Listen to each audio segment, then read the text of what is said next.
cikakkiyar hanyar da zaka shiga yanar gizo inda kake so a tsarin MTN Plus ba tare da wata matsala ba. So assalamu alaikum warahmatullahi wabarakatuh. A jama'a barkamu da warhaka, barkamu da sake saduwa a daidai wannan lokacin.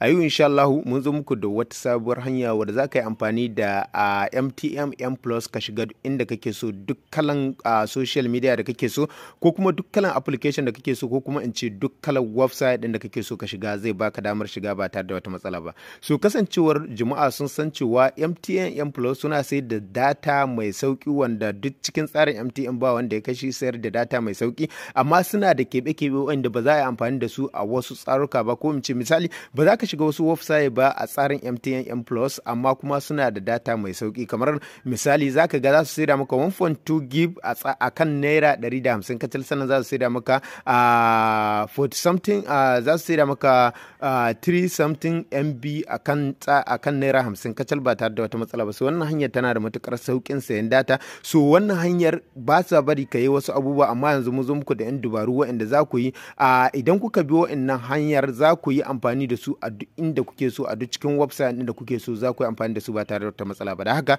mu shiga bidiyon kai tsaye. So kafin mu shiga bidiyon, yan uwa da Allah muna roƙon, idan yau ne farkon zuwan ku a wannan channel ta Mana Ruwan TV, da Allah muna roƙon ku daure ku danna mana subscribe. So kuna fara kallon bidiyon nan kamar haka, za ku ga wata jakkalma kasa a rubuta subscribe, sai ku daure ku danna ta. Kuna danna ta kai tsaye alamun ƙararruwa zai bayyana, sai ku danna wannan ƙararruwa. Kuna danna ta kai tsaye za ta ba ku zaɓi, sai ku je zaɓin sama all kenan. Ta haka ne zai sa da zarar mun ɗora sabon bidiyo YouTube ya sanar da ku ba tare da kun je nema ba. Sannan idan bidiyon ya burge ku, da Allah muna roƙon ku daure ku danna mai like, sannan ku yi abokanin ku shirya wasu Facebook, Instagram da sauran social media domin kowa ya gani ya karu. Da haka mun gode mu shiga bidiyon kai tsaye. So da farko kai tsaye za mu zo kowa ya san tsarin MTN Plus shine wanda za ka yi shiga application ɗinka wanda yake mai suna mai MTN ka canza tsarinka, ko kuma ka shiga ta dalin call ɗinka ka canza tsarinka. So misali, idan kana beta ko kana wani tsari na MTN baka tsarin MTN Plus, kai tsaye da ka shiga gidan lambobinka kamar haka. So abin da za ka yi, ka maida shi tsarin idan kana bukata kafin ka je ka siya data, kai tsaye sai ka zo ka danna gidan lambobinka kamar haka. Kana danna su kamar haka, sai ka zo ka danna star 344 star 1 hash. So kamar yadda kuke gani, wa'annan lambobin su ne za ku yi amfani da su, wa'anda za ku canza tsarin ku kamar yadda kuke gani. Okay, so abin da za ku yi kai tsaye sai ku danna kira. Kuna danna kira sai ku danna MTN. So kuna danna MTN kai tsaye za su ba ku tsarin kai tsaye ku canza. So mu da yake mun riga mun sa tsarin, shi yasa ba za su ba mu damar mu abin nan ba. Sai bangaren sayan data, idan baka saba amfani da shi ba, kai tsaye idan za ka sayi data sai ka sa star 344 star, sai ka sa kuma 2 hash. So idan kun kula tsarin farko na yadda za ka mai da layin ka, kai tsaye za ka danna 1 ne. Idan kuma da za ka zo ka saya data, kai tsaye za ka mai da za ka sa 2 karshe, kamar sabanin farko ka sa 1, na biyu kuma 2 za ka sa. So kai tsaye idan za ka saya data ne, sai ka danna calling. Kana danna calling sai ka zaɓi MTN. So kana zaɓa MTN, kai tsaye za ka jira ya sacin, yana buɗe maka wannan fuskar, za ka bayar data buy data bundle. Kai tsaye sai ka danna lamba 1. So kana danna lamba 1, za ka ga zai baka kamar yadda kuke gani haka. So idan kun kula, za su baka MB data 1000 za su baka MB data 350 akan naira 50 kacal, sannan za su baka MB data 1200 akan naira 150. So bari mu shiga 1200 ku gani akan 150, kamar yadda kuke gani gashi nan kai tsaye akan naira 150, kuma zai kwana 30. So wannan tsari yana da matukar amfani. Mu da ke muna cikin tsarin kuma mun saya datan, za mu nuna muku yadda za ku yi amfani da shi. So abinda za ku yi, kai tsaye ku zo ku yi downloading din wani application kamar yadda kuke gani gashi nan, wanda ake kira Spark VPN. So gashi nan shine wannan kamar yadda kuke gani, Spark VPN. Bar ma mu shiga can mu nuna muku inda yake tare da sunan shi kai tsaye. Kai tsaye ku ga yanda application din yake idan kuka je neman shi, kuma da karshe za mu aje muku link din shi a description. Ga mai bukata kai tsaye je amfani da link din, yana ɗauko shi zai amfani da shi kamar yadda muka nuna masa. So kamar yadda kuke gani yana daidai nan gurin, gashi nan kamar yadda kuke gani gashi nan Spark VPN gashi nan kai tsaye, shine za ku yi amfani da shi.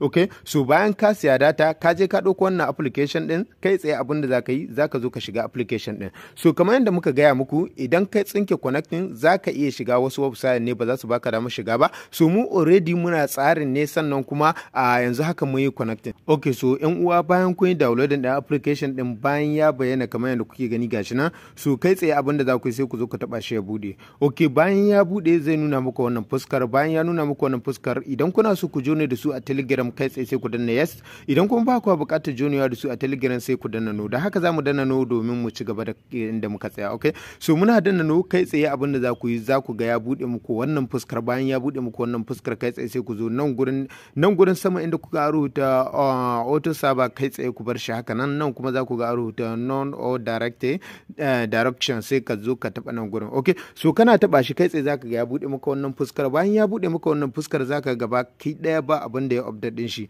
Dan haka abin da zaka yi sai ka zo ka dan taba nan gurin da aka rubuta update din, amma kafin ka yi update din dole kana buƙatar data wanda ba tsarin MTM M Plus ba, ko kwara 3 ko kuma 4 ko MB data 3 ko kuma MB data 4. Okay, kai tsaye abin da zaka yi sai ka zo ka taba update. Ok, kana taba update zaka jira maka update din komai da komai da yake cikin wannan application. Bayan ya gama zai nuna maka wannan fuskar. Bayan ya nuna maka wannan fuskar sai ka taba wannan alamar ta ok. So kana taba wannan alamar zaka ga ya ce maka update app successfully gashi nan kamar yadda kuke gani, sai ka taba wannan alamar ta ok. So kana taba wannan alamar ta ok, wani lokacin za su ringa yi suna sako maka talla, sai ka dan yi hakuri kasancewa application din na kuɗi ne, sai ka zo ka danna close din talla din kamar yadda kuke gani gashi nan kasa.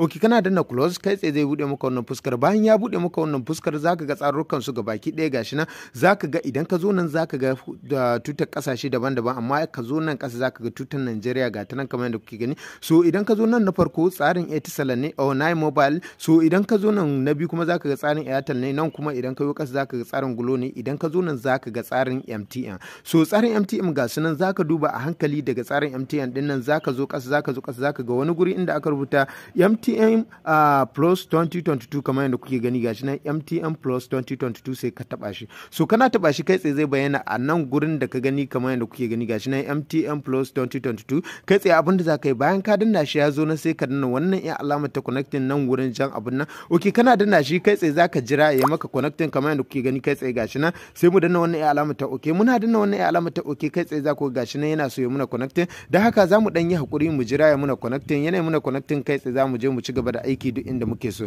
Okay, sai dai kun yi hakuri wani lokacin za su ringa yi suna sako muku talla kasancewa application din na kuɗi ne. Okay, so sai mu zo mu danga yin muna close din talla din kamar yadda kuke gani. Ok, bayan mun close din talla idan kun kula nan da yana connecting yanzu kuma ya ce connected, ya riga ya yi connected ne. Da haka wannan uploading zaka ga lambobin suna tafiya, wannan kuma downloading shi ma zaka ga lambobin suna sauka. Da haka yanzu ka riga ka mallaki MTN Plus MTN Plus ba tare da wata matsala ba. Da haka duk inda kake so zaka je ka shiga ba tare da ka sha wahala ba. Misali a sanin kanku ne MTN Plus, idan kana tsarin MTN Plus kana sayan data MTN Plus kai tsaye ba za su bari ka shiga irin website ɗin waɗansu website kamar haka irin su BBC Hausa. Misali bari mu shiga mu gani a bbchausa.com kamar yadda kuke gani. So yanzu za ku ga sun buɗe muna, amma a can da ba za su buɗe muna ba kasancewar muna tsarin MTN Plus. Kai tsaye kun ga yanzu sun buɗe muna ga labarai nan kai tsaye ba tare da wata matsala ba. So wannan hanyar tana da matukar sauki, tana kuma matukar taimaka ma domin ganin ka rage kuɗaɗen shan data. So wannan hanyar na tabbata dan uwa idan kana amfani da ita na tabbata za ta burge ka kuma za ka more ta, sannan kuma za ka shiga dukkanin wani website da kake da shi a wayanka, ko in ce wani application da kake da shi a wayarka ba tare da an maka wainin ba, ko kuma ba tare da an tsaishe ka ba. Da haka duka anan muka kawo karshen wannan bidiyo. Idan ku ji daɗin wannan bidiyo da Allah muna roƙon ku daure ku dana mai like, sannan ku yi abokanin ku share WhatsApp, Facebook, Instagram da sauran social media domin kowa ya gani ya karu. Da haka mun gode sai mun sake haɗuwa a bidiyo na gaba.